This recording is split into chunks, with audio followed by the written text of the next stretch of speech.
Your Majesty, Your Royal Highnesses, Excellencies, members of the jury, distinguished laureates, ladies and gentlemen, it is a great honor to stand here before you tonight. Perhaps, like the great maestro Riccardo Muti, I am not used to standing in front of an audience without an orchestra behind me, but I will do my best as a solo artist tonight. I stayed up all night last night wondering what I might say to this august assembly, and after I had eaten all the chocolate bars and peanuts in the mini bar,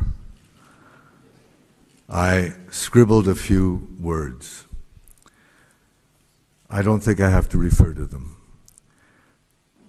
Obviously, I am deeply touched to be recognized by the Foundation, but I've come here tonight to express another dimension of gratitude.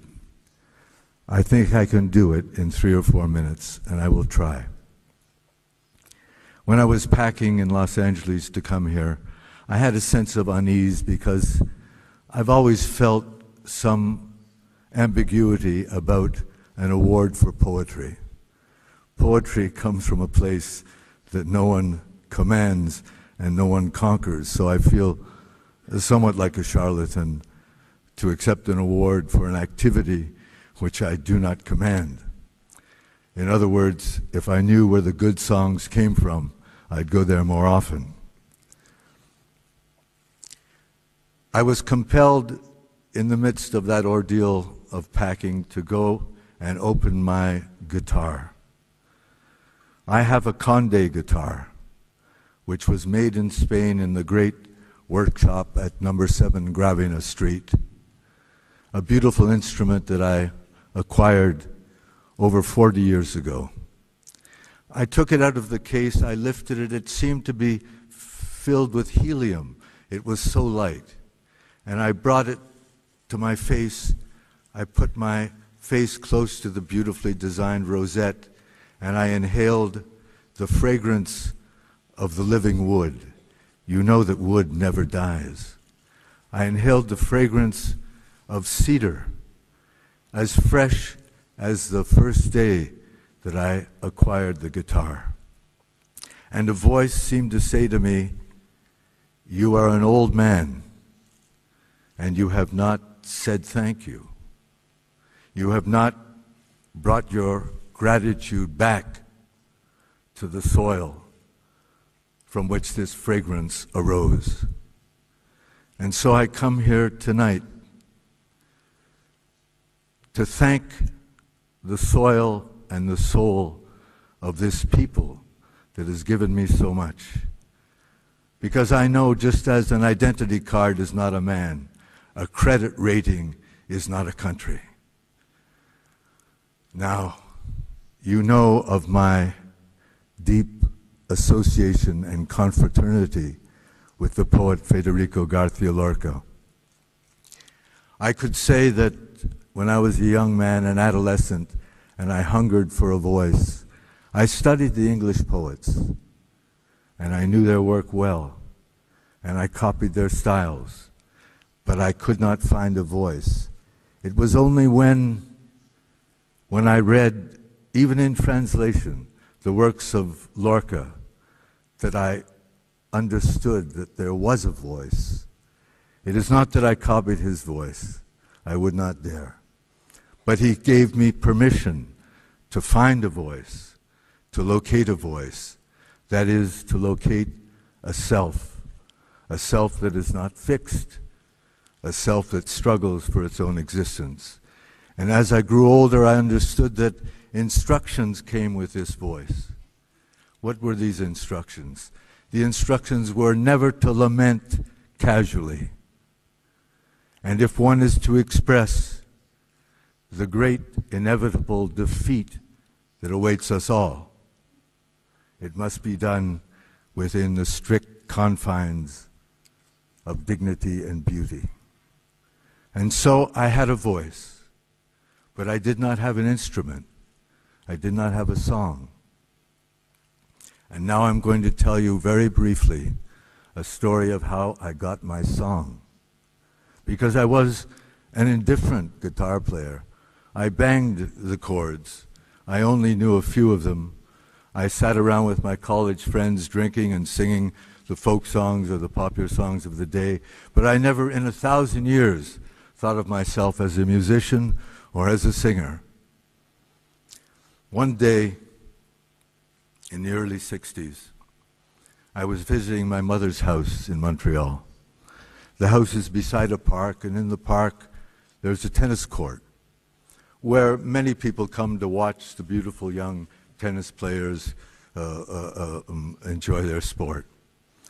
I wandered back to this park, which I had known since my childhood, and there was a young man playing a guitar. He was playing a flamenco guitar. And he was surrounded by 2 or 3 girls and boys who were listening to him. I loved the way he played. There was something about the way he played that captured me. It was the way I wanted to play and knew that I would never be able to play. And I sat there with the other listeners for a few moments, and then there was a silence, an appropriate silence. I asked him if he would give me guitar lessons. He was a young man from Spain, and we could only communicate in my broken French and his broken French. He didn't speak English. And he agreed to give me guitar lessons. I pointed to my mother's house, which you could see from the tennis court, and we made an appointment. We settled a price, and he came to my mother's house the next day, and he said, "Let me hear you play something." I tried to play something. He said, "You don't know how to play, do you?" I said, "No, I really don't know how to play." He said, "First of all, let me tune your guitar. It's all out of tune." So he took the guitar and he tuned it. He said, "It's not a bad guitar." It wasn't the Conde, but it wasn't a bad guitar. So he handed it back to me. He said, "Now play." Couldn't play any better. He said, "Let me show you some chords." And he took the guitar and he produced a sound from that guitar that I'd never heard. And he played a sequence of chords with a tremolo. And he said, "Now you do it." I said, "It's out of the question. I can't possibly do it." He said, "Let me put your fingers on the frets." And he put my fingers on the frets. And he said, now play." It was a mess. He said, "I'll come back tomorrow." He came back tomorrow. He put my hands on the guitar. He placed it on my lap in the way that was appropriate. And I began again with those 6 chords, 6-chord progression that many, many flamenco songs are based on. I was a little better that day. The third day improved, somewhat improved. But I knew the chords now, and I knew that although I couldn't coordinate my fingers with my thumb to produce the correct tremolo pattern, I knew the chords. I knew them very, very well by this point. The next day, he didn't come. He didn't come. I had the number of his boarding house in Montreal. I phoned to find out why he had missed the appointment, and they told me that he'd taken his life, that he committed suicide. I knew nothing about the man. I did not know what part of Spain he came from. I did not know why he came to Montreal. I did not know why he stayed there. I did not know why he appeared in that tennis court. I did not know why he took his life. I was deeply saddened, of course. But now I disclose something that I've never spoken in public. It was those 6 chords. It was that guitar pattern that has been the basis of all my songs and all my music. So now you will begin to understand the dimensions of the gratitude I have for this country. Everything that you have found favorable in my work comes from this place. Everything that you have found favorable in my songs and my poetry are inspired by this soil. So I thank you so much for the warm hospitality that you have shown my work, because it is really yours, and you have allowed me to affix my signature to the bottom of the page. Thank you so much, ladies and gentlemen.